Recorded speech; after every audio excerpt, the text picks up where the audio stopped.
2,000 years, they were among the greatest mysteries of the ancient world. A forgotten king in quest of immortality and deification. A pantheon of gods, worshipped and feared by civilizations. Colossal statues, unlike any the world had ever seen. A mountain rivaling the most spectacular monuments ever built. A secret that could no longer be kept.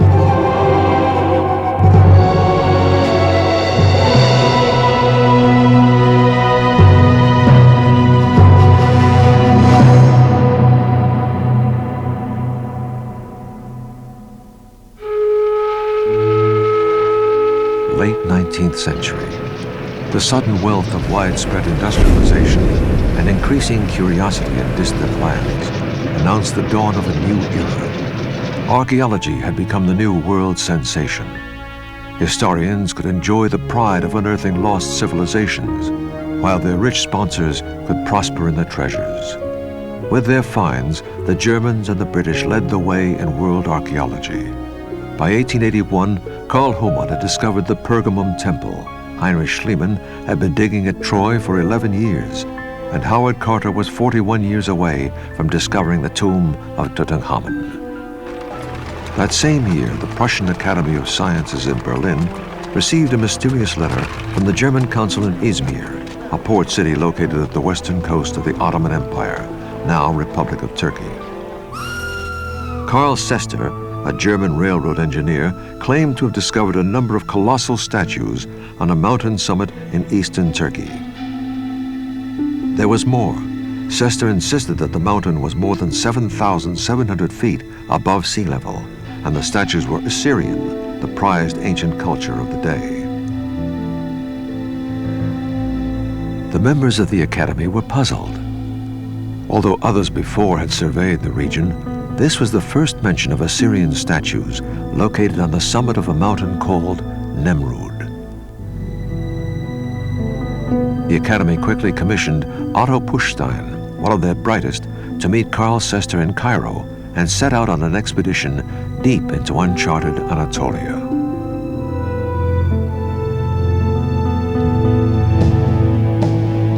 Landing on the southern coast of modern-day Turkey, the travelers started their route through one of the most difficult paths in the world.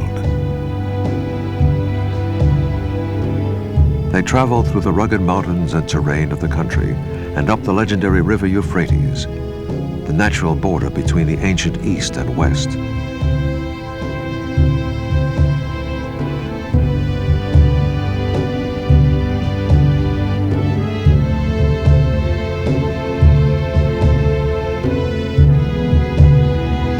On April 30th, 1882, they were at Adıyaman, the destination city of the trip.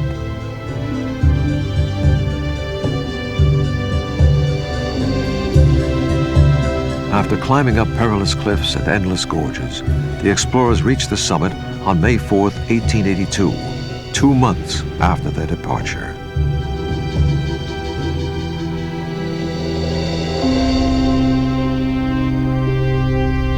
What I first beheld was entirely surprising. The burial ground peak stretched upward over the highest point of the rock face, actually 40 meters higher than the terrace up to which we had climbed, as if it were a mountain sitting on top of another mountain. On a high podium-like structure were 5 immense statues of seated figures, carved out of the rock with their backs turned towards the burial peak. Otto Puchstein.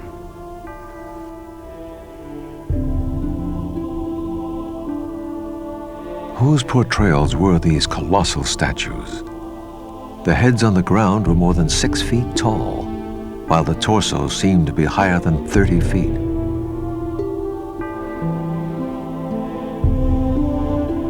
As he surveyed the site, Puchstein noticed that one of the figures had a club in his left hand.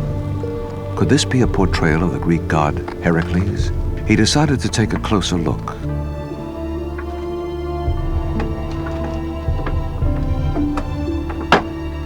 As Puchstein walked behind the statues, he noticed traces of a Greek inscription, which was possibly continuing down the other figures as well. In amazement, he quickly cleared the rocks. As Greek letters were revealed one after another, Pushstein was completely unprepared, for he was about to have the surprise of a lifetime. As you see, I have set up these divine images of Zeus or Amazdes, and of Apollo, Mithras, Helios, Hermes, and of Artagnes, Heracles, Ares, and also of my nourishing homeland Kommagene. And from one and the same quarry, throned likewise among the deities who hear our prayers, I have consecrated the features of my own form. The inscription was addressing Pushstein personally. Who had composed this eloquent text and placed himself among the gods, which seemed to have Greek as well as Persian names? However, one question was answered. The monuments were not Assyrian. Pushstein felt that the answer laid once again in the text. But time and weather had taken their toll. The first lines containing the identity of the author were illegible.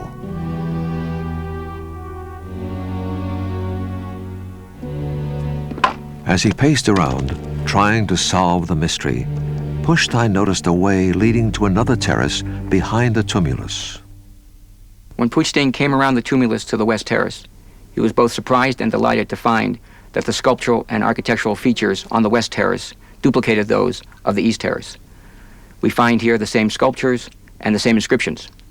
And for Pushstein, it was the inscriptions that were the most important. This allowed him to fill in gaps in the inscription that were missing on the east terrace with those of the west terrace. Piecing the text with the inscriptions on both terraces, Pushstein now had another clue. All of the father gods of Persia, Macedonia, and our own country, Kommagene, will continue to bless their children and their grandchildren.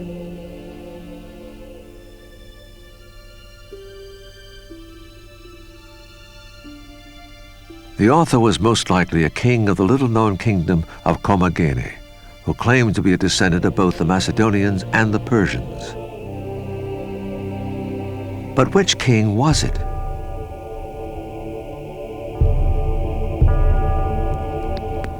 That same night, his frustration growing, Pushstein was finally able to decipher the necessary lines. The great king Antiochus, the god, the righteous one, the manifest, the friend of the Romans and the Greeks, the son of King Mithridates Callinicus, and of Laodike, the brother-loving goddess, has recorded for all time, on consecrated pedestals with inviolable letters, the deeds of his clemency. This inscription that Pushstein deciphered in 1882 at Mount Nemrud is one of the most important discoveries of the Hellenistic world. This epic edict, 237 lines in all, gives us the history along with the structural details of this magnificent royal monument. Many of the unknowns were brought to light thanks to this inscription.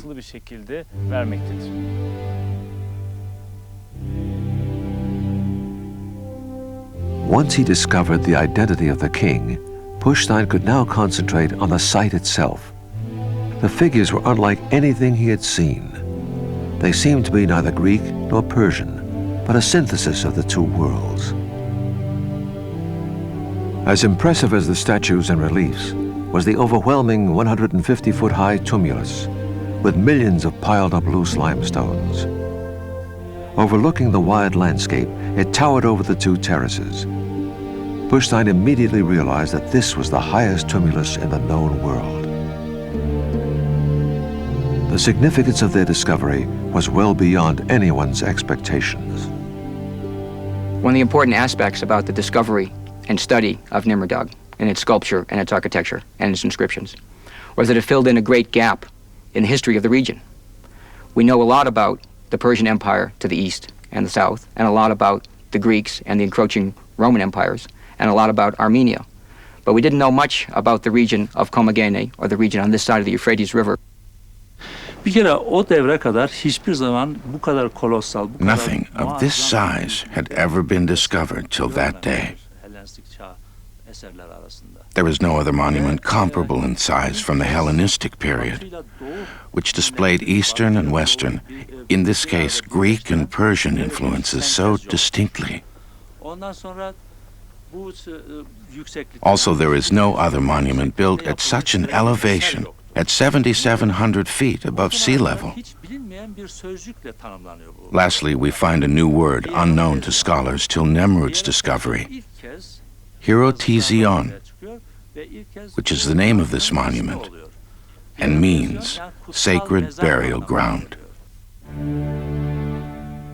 As Pushstein rapidly prepared for his return journey, he once again turned to the inscription. Antiochus presented him a parting gift. I have taken forethought to lay the foundation of this sacred tomb, which is to be indestructible by the ravages of time, in closest proximity to the heavenly throne, wherein the fortunately preserved outer form of my person will rest through immeasurable time. The king was most likely buried in a tomb chamber located beneath the tumulus.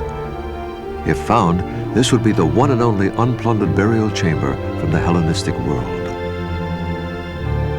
What started out to be a modest expeditionary trip had become one of the greatest archaeological discoveries of its time.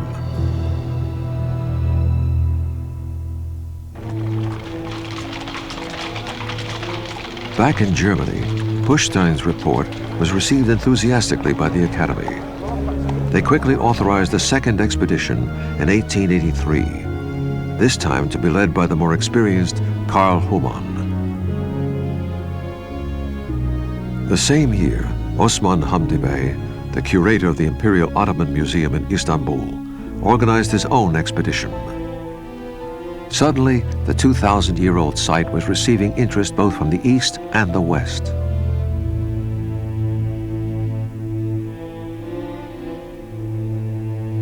The Humann-Pushstein expedition, with their larger and more experienced crew, was able to study the site in more detail. They discovered more than 70 ancestral reliefs of Persian and Macedonian Greek dignitaries that represented the genealogy of Antiochus.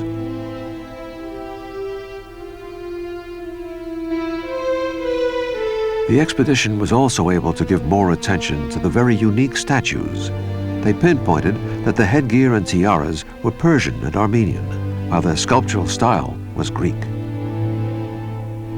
Still unknown was the reason why Antiochus had ordered the construction of such a grand sanctuary.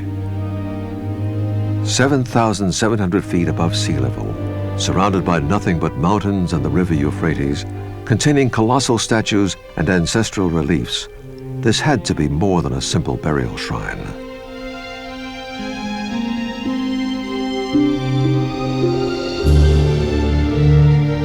Unfortunately, cloudbursts, strong winds, unbearable heat during the day, and freezing temperatures at night prevented any further analysis. The answers were left to future digs. The jumbled condition of the site and the overturned nature of all the sculptures made it that much more difficult for them to understand what they were seeing. They could not imagine the scale of the site. They could not read many of the inscriptions. They could not read many of the sculptures. They had to begin to slowly turn them over before they were finally overwhelmed with the wonderful discovery that they had made. Surprisingly, despite all their discoveries, Humann and Pushstein, as well as Osman Hamdi Bey from Istanbul, described the site as nothing more than an impressive local product. Consequently, the archaeological world perceived the site only as the pompous self-gratification of an egotistical king. Hence, the awakening after 2,000 years was once again transformed into a state of dormancy. That is, until a woman from New York City decided that there was still much more to be said on Mount Nemrud.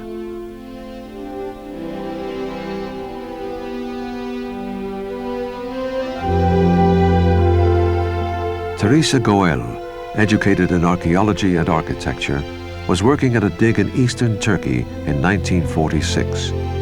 Having read Pushstein and Humann's book, she decided to take a short trip to Mount Nemrud in 1947. A good student of classical history and art, Goel was convinced that the mountain held answers to one of the most puzzling mysteries of history. What had happened to the Hittites when they suddenly disappeared from the annals of history in the 8th century BC? Despite warnings by the locals on the dangers of a woman climbing to Mount Nemrud alone, she would not be deterred. In July of 1947, Teresa Goel was on top of Mount Nemrud. When I first saw Mount Nemrud and the sanctuary of Antiochus on it, I was overwhelmed with its sight and grandeur. I decided this would be a life's work. And life's work it became. In 1953, at the age of 52, with funding from the American School of Oriental Research, and her hearing rapidly deteriorating, Teresa Goel became the first female archaeologist to lead a dig in eastern Turkey. Teresa Goel was about in her mid-50s in those days, a very unique, outspoken, friendly character, much loved by the local population, which I immediately realized they all adored her.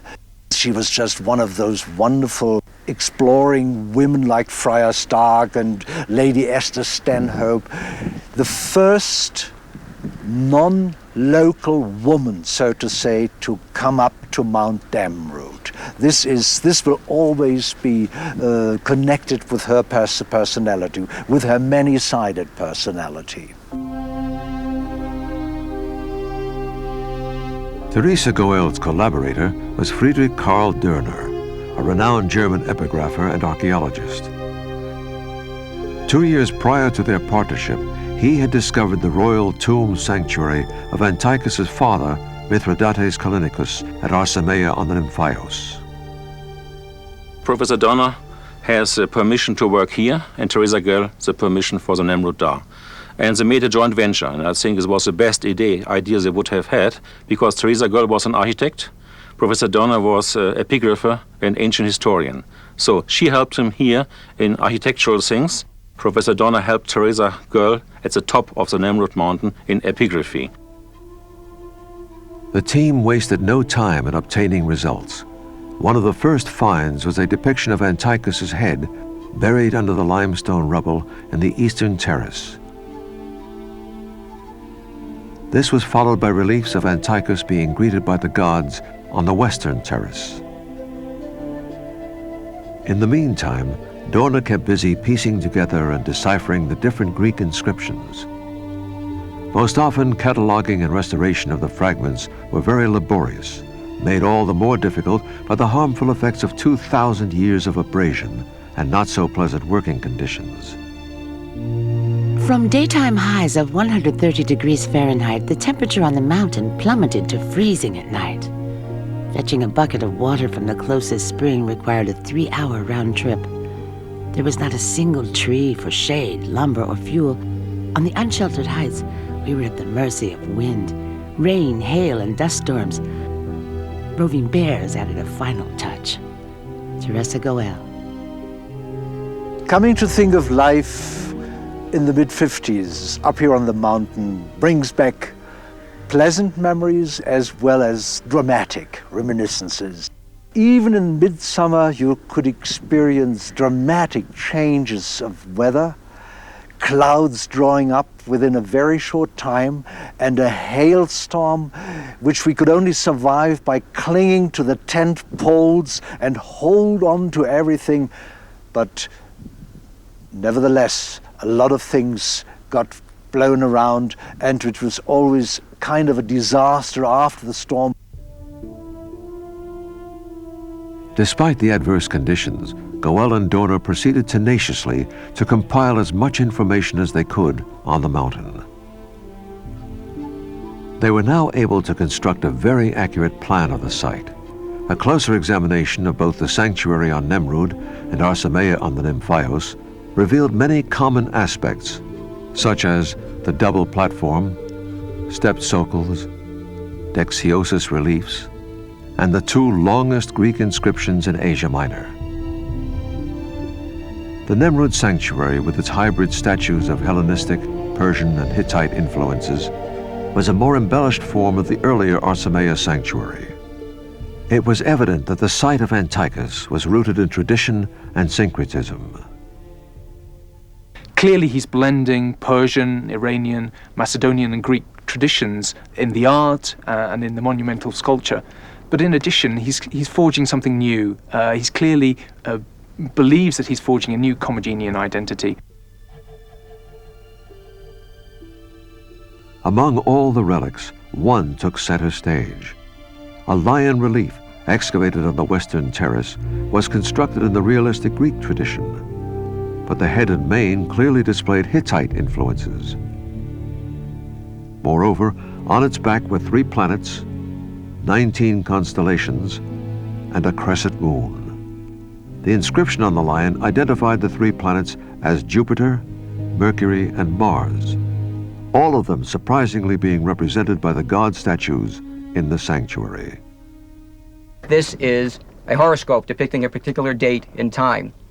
It is the earliest known Greek calendrical horoscope, a unique feature in archaeological excavations. Putting all the information together, it gives us a date in the 1st century BC. Being one of the oldest horoscopes in the world, the lion relief merited further study.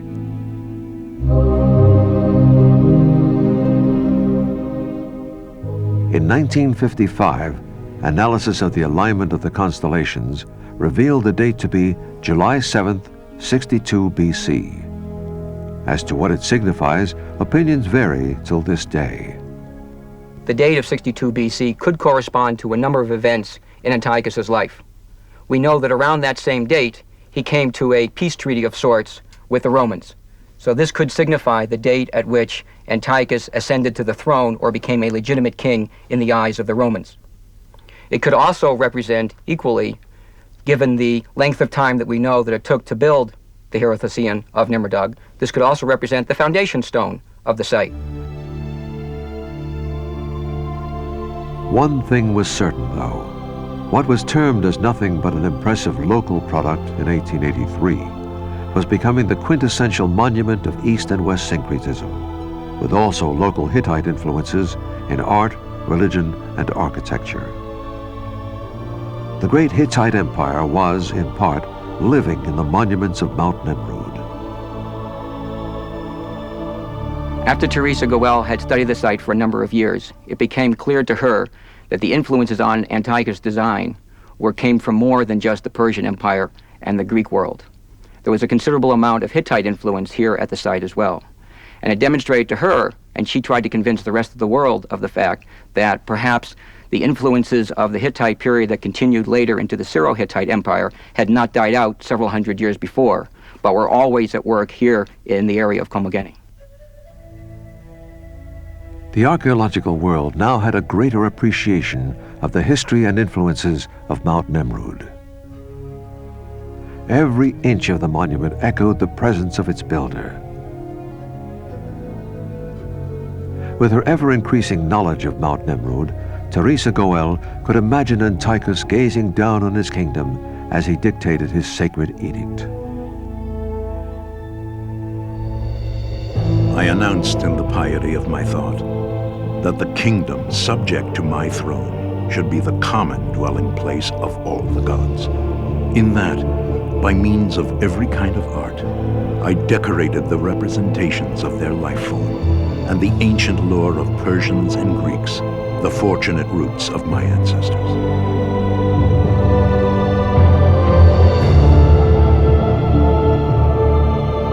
You have to wonder what really drives a man to build on such a monumental scale. The autobiographical inscriptions, the scale of the monuments, the actual location of Nemrud Dar all point to a man who must have been brimming over with self-confidence. We can even say that perhaps Antiochus was brimming with vanity. Surely it was something like vanity that allowed a man to build on such a monumental scale on the highest point in this part of the Taurus mountain region. Due to the pioneering works of Teresa Goel and Dorner on Mount Nemrud, Antiochus and the Kommagene dynasty were ready to emerge from the mists of history.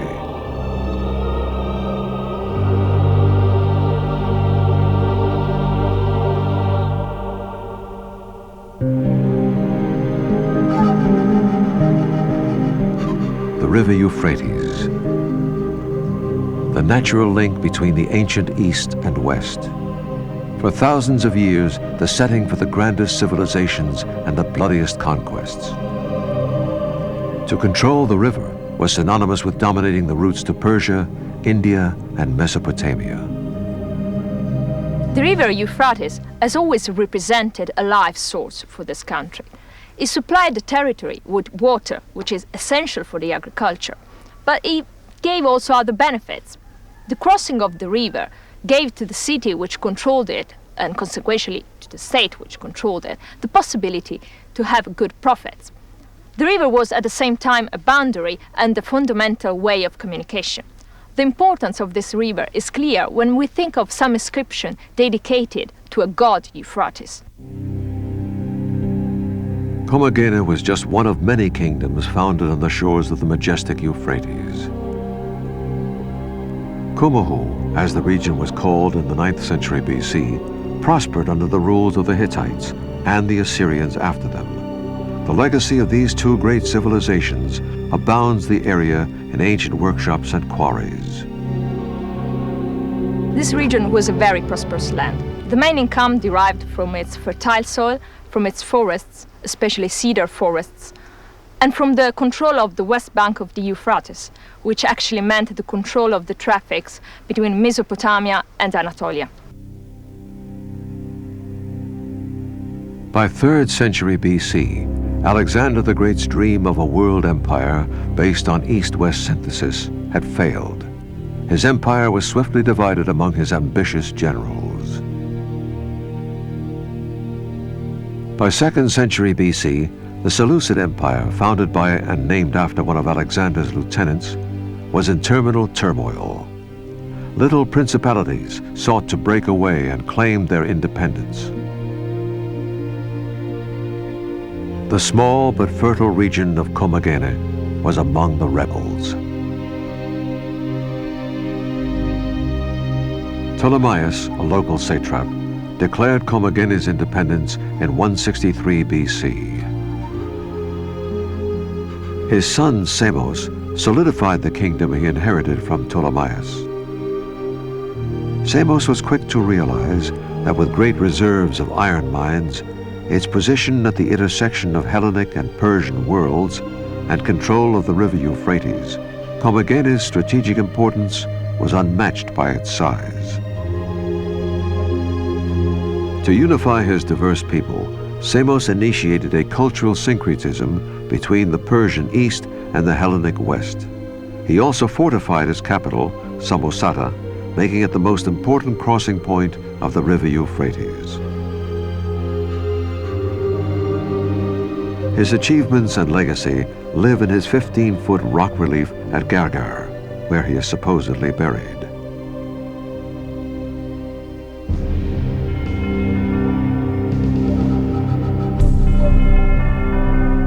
In early 1st century BC, with the rising threat of the Parthians and the Armenians, small kingdoms faced annihilation or annexation. In this political climate, Samos arranged a marriage between his son, Mithridates Kallinicus, and a Seleucid princess named Laodike. With this union, Kommagene joined the royal house of the Seleucids as well as the Egyptians. The marriage also produced a son. They named him Antiochus. A very good example of the diplomatic strategy of these Kommagenian kings is the case of Samos. Samos married his son Mithridates to Laodike, the daughter of Antiochus VIII of Syria. And through this alliance, he brought the prestige of the Seleucid house, which of course stretched far back into the 4th century to the days of Alexander the Great. This prestige was now lent to the Kommagenian kings. Unfortunately, prestige was not enough for survival among the giants. The threat of the Parthians and the Armenians was magnified by the eastward advance of the Roman military juggernaut. Lands were changing hands as fast as day turned into night. With its strategic crossings at the Euphrates, Kommagene was about to face a new and formidable enemy in the form of Tigranes the Great of Armenia. In the 1st century BC, when the Seleucid kingdom had shrunk considerably, this presented an opportunity for powerful local kings to expand their power. Tigranes of Armenia expanded his own power southwards and incorporated the kingdom of Kommagene into his own realm. Kommagene then formed, if you like, a satellite of Armenia for approximately 17 years, down to about 70 or 69 BC.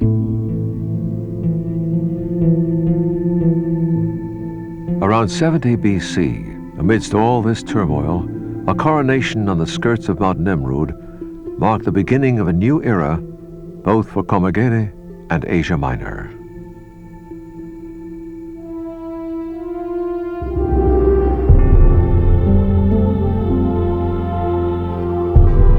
Antiochus, the son of Mithridates Callinicus and Laodice, ascended to the throne of Kommagene under the proud approval of his diverse people.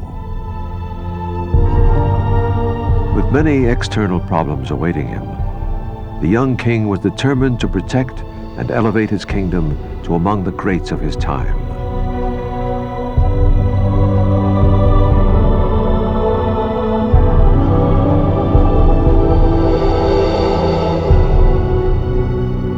Antiochus is the most well-known king of Kommagene. He claimed to be the descendant of Darius I of Persia and Alexander the Great of Macedonia.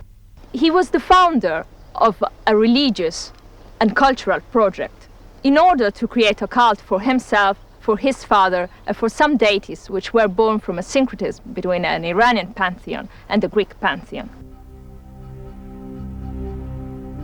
In 69 BC, Tigranes the Great was defeated by Lucullus, but the double threat of the Romans and the Parthians remained.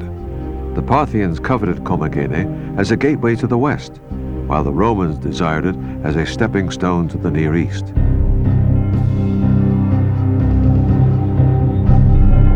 During the Roman triumvirate Pompey's march to the east, Antiochus managed to secure Rome's trust and was awarded the city of Zeugma on the Euphrates in 62 BC. This date changed his life, we can say, because without that money he earned from the trade routes in Zeugma, Antiochus of Kommagene would never have been able to create places like Nemrud and Asameia on the Nymphias with such fantastic figures and statues and great inscriptions.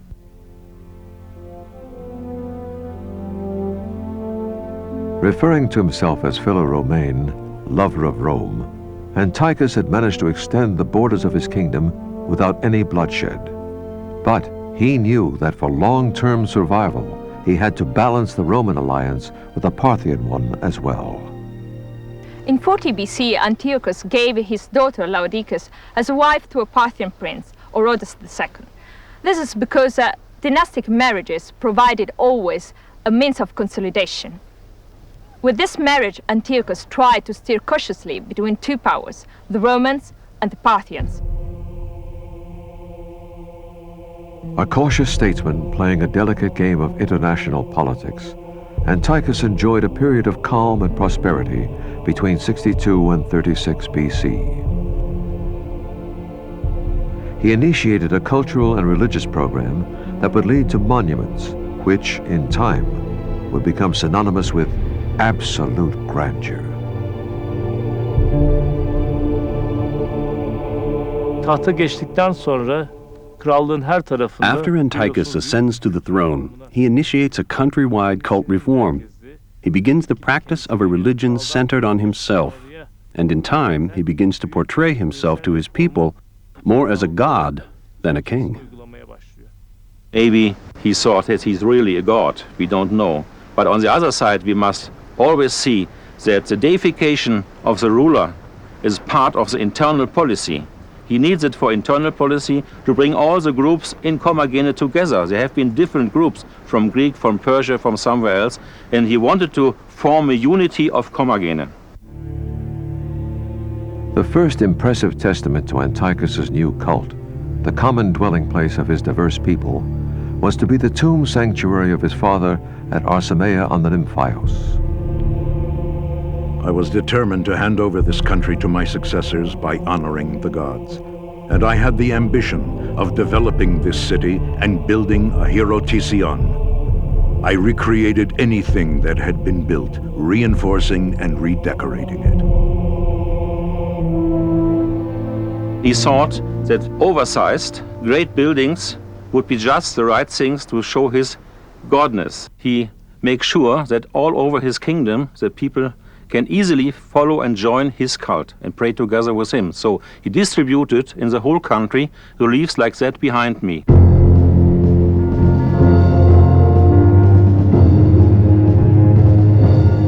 However, the period of peace was interrupted when Pacorus, the Parthian heir apparent and the son of Antiochus, his son-in-law, crossed the Euphrates and invaded Roman territory.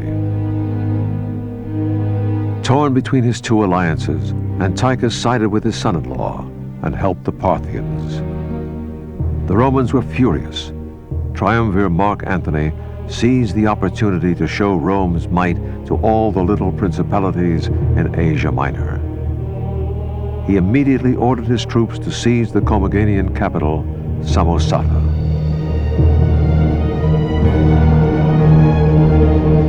Suddenly, Antiochus and his little kingdom were up against the most powerful empire in the world.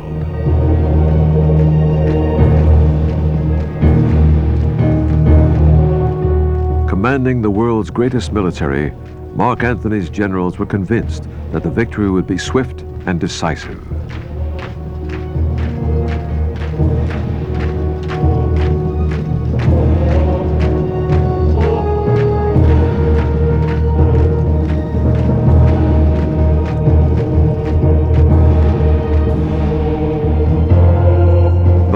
Retreating to the well-protected Samosata fortress, Antiochus and his skilled archers were ready to make their stand against the Romans. As Mark Antony's troops attacked, the Kommagenians showered the Romans with their arrows.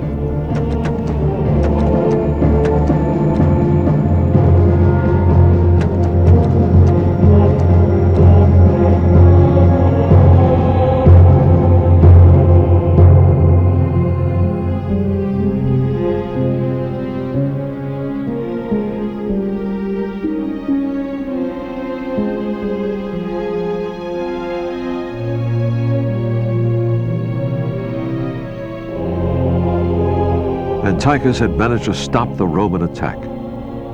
Mark Antony was forced to sign an agreement and withdraw his forces. A humiliating embarrassment of the Romans was the greatest victory of Antiochus.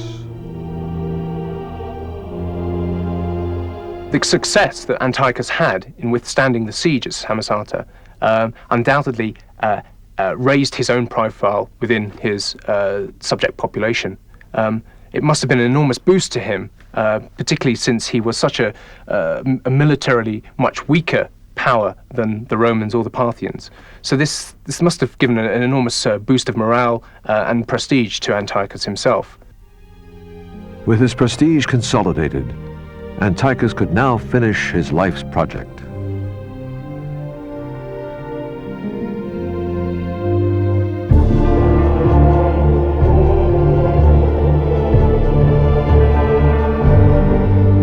His tomb sanctuary would be a testament to his success, as well as a pilgrimage site for all his people. Here, they would honor him and the gods for all eternity. The establishment of the ruler cult here on Nimrud, and his placement of himself amongst the gods while he was alive, and the prescription that he had all the inhabitants come up and worship him twice a year, once in July and once in December, were probably done to ensure his place in history. This was to ensure that not only he was immortal amongst the gods, but also immortal amongst not only the equivalent kings of the time, but also immortal amongst his townspeople. To ensure his immortality, Antiochus presided over one of the greatest and most difficult building projects in human history.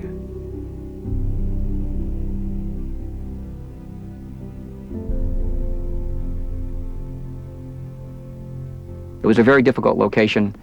Lives might have even been lost while he was building the site. There is no water anywhere near the site. The closest water source is over an hour's walk or over an hour mule ride down the mountain. There is no evidence of any camp up on the site for where the workers might have lived while they were building the site. It's very hot. It's windy on the site. There's a lot of hardship that Antiochus and his crew must have endured.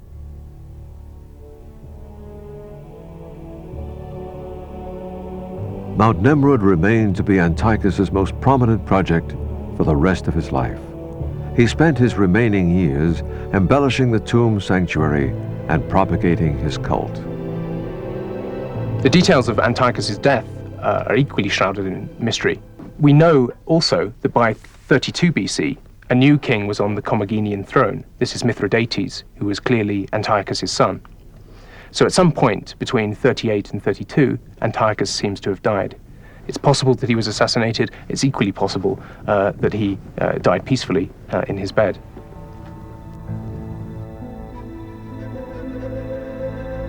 Antiochus's son, Mithridates II, added monuments of his own at Karakush, where his mother and sister were buried, and Sasonk, his own burial sanctuary. These were the last additions to the cult chambers initiated and glorified by Antiochus. The Kommagenian dynasty lived for another century after Antiochus, but under the suspicious eyes of the Romans, his successors had little time to propagate his cult and administer his edict. Finally, in 72 AD, Roman Emperor Vespasian annexed Kommagene as part of Syria and changed its name to Euphratesia. The kingdom of Kommagene had endured for 230 years.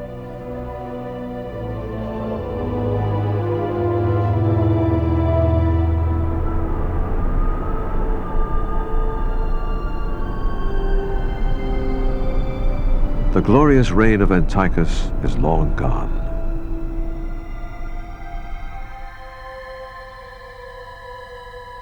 More than 100 years after its discovery, Mount Nemrud is still woven with secrets.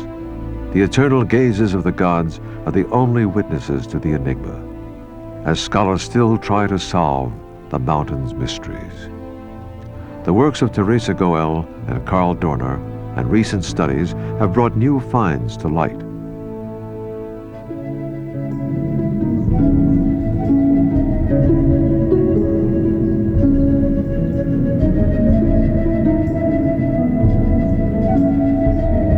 Some historians insist that the cult center was never completed, and the magnificent rituals Antiochus had envisioned were never realized by his followers. Kuzey terasındaki sitelerin hiçbirinde We know for herhangi bir sure işleme yoktur. that the reliefs on the northern terrace were never completed. Also, if we take a look at the Antiochus had on the eastern terrace, it will be obvious that it was never completed also. All the details of the Antiochus head on the western terrace, such as the ears, the nose, and the mouth, were completed. But none of these details can be seen on the one on the eastern terrace. It's very rough. When we add all these indications together, we can say that the Hierotesion of Mount Nemrud was never completed.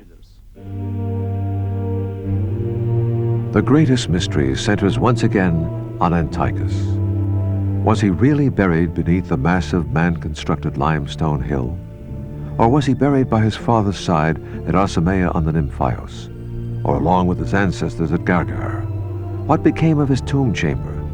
The answers have eluded archaeologists since Pushstein and Teresa Goel. Both archaeologists and tomb robbers have been searching for Antiochus's tomb for over 100 years. And probably the primary reason for that is that if it were ever discovered, it would probably be one of the only undisturbed Hellenistic tomb of a ruler ever found. And that would place its importance up there with King Tut as one of the great finds in archaeology. Teresa Goel attempted to dig for the tomb on Nemrud numerous times between 1954 and 1961, while Dörner searched for the burial chamber at Osamea on the Nymphios. But, lacking modern-day equipment and precise instruments, these attempts yielded nothing but damage to the exterior of the tumulus and the statues. Where Antiochus was buried is probably uncertain. He is probably not buried here. There is no evidence that he was buried here. Teresa Goel's excavation spent many years probing into the mound to find out whether he was buried here. All of them were unsuccessful.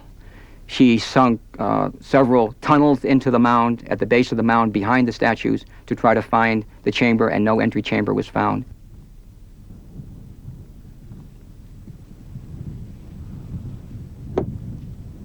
In 1989, Dr. Senja Shaheen, the director of the most recent excavations, and his team conducted geophysical tests around the mound in an attempt to pinpoint the burial chamber. The tests have yielded 3 anomalies within the tumulus. The researchers believe that the cavities lay on a so-called Zeus axis, located behind the 2 Zeus statues on both terraces. Batı terasında terasın During our geophysical testing in 1989, we pinpointed a cavity in the mound, 45 feet below the western terrace. There is another cavity close to the peak. It is probable that the cavity near the summit might be the tomb chamber of Antiochus, while the cavity below that one is some sort of a drainage room collecting the rain and melted snow. The exact nature of these crevices is yet to be determined with more advanced testing. As Mount Nemrud awaits further probing, Antiochus continues to puzzle scholars. Unfortunately, the harmful hands of nature and man have destroyed most of the clues that could have helped solve the mysteries. Gone are more than 70 ancestral reliefs that used to decorate both terraces, facial features of the lion horoscope, and crucial parts of the inscriptions behind the statues. There has been substantial damage to the site already over the years, with tomb robbers and archaeologists looking for the tomb of Antiochus. And if any further excavation were done on the site to look for Antiochus' tomb chamber, the tumulus and the rest of the site of Nemrud would be irreparably damaged beyond repair, because the tumulus is already sliding down. In order to find the tomb chamber, if there is a tomb chamber inside, one would have to excavate into the tumulus, and it is very unstable. And the only way to excavate it would be to destroy it. There is nothing in the world comparable. You find statues, you find tumuli, you find pyramids, but you do not find huge, oversized, gigantic, colossal statues in a mountainous area in conjunction with the tumulus. Let us think of the monument as a gift from the past, which we should try to keep, maintain, and preserve as well as possible. Look at the proper maintenance of the statues, leave the tumulus alone, try to restore as much as can be done without enforcing any ideas which are probably not to be correlated with the reality. Antiochus himself warned ancient and modern-day trespassers scheming to desecrate his sacred burial ground.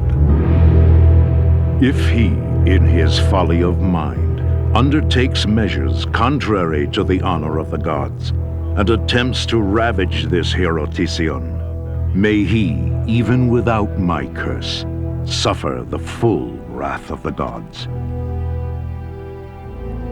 The quest for Antiochus' grave continues, as well as the controversy surrounding it. Scholars believe that if the burial chamber is ever found, it will be the greatest archaeological discovery since the opening of Tutankhamun's tomb in Egypt. But for now, Antiochus and his gods guard the secrets of Mount Nemrud as they have done so for the past 2,000 years.